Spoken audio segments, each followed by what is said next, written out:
প্রার্থী তো আপনারা, আমি তো প্রার্থী না। আপনাদের প্রার্থী হিসেবে আমি একটা কি বলে এটাকে একটা প্রতিনিধি মাত্র। জিতলে আপনারাই জিতবেন, আমি একটা মানুষ জিতলে কি আসে যায়। কিন্তু সবাই মিলে যদি আমরা জিতি তাহলে আমাদের সকলেরই লাভ হবে, দেশের লাভ হবে, দেশের গণতন্ত্র রক্ষা পাবে, সার্বভৌমত্ব রক্ষা পাবে।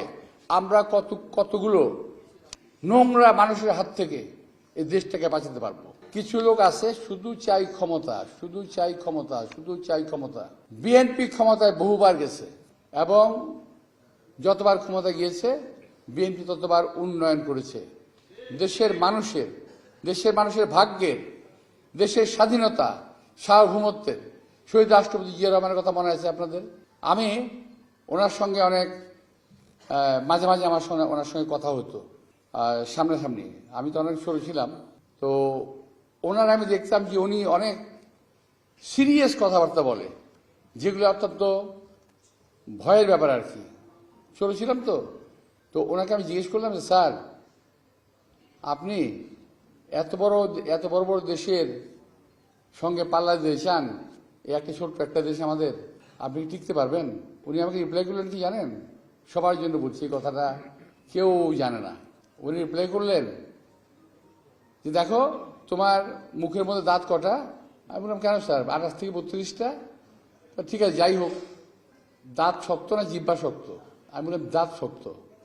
তো দাঁতের ভয়ে কি জিহ্বা তার কাজ বন্ধ রাখে?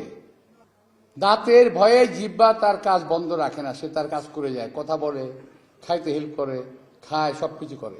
হ্যাঁ, মাঝে মাঝে টুকটাক কামড় তো লাগেই, ঠিক আছে, এটা আবার প্রতিরোধ হয়ে যায়। তো ঠিক এই কথাটা উনি বলেছিলেন, আমাকে বলেছিলেন, সম্ভবত সামনে কয়েকজন সাংবাদিক ছিল আমার যদি ভুল না হয়। তো এই ধরনের ছোট ছোট অনেক এক্সাম্পল উনি দিয়েছিলেন।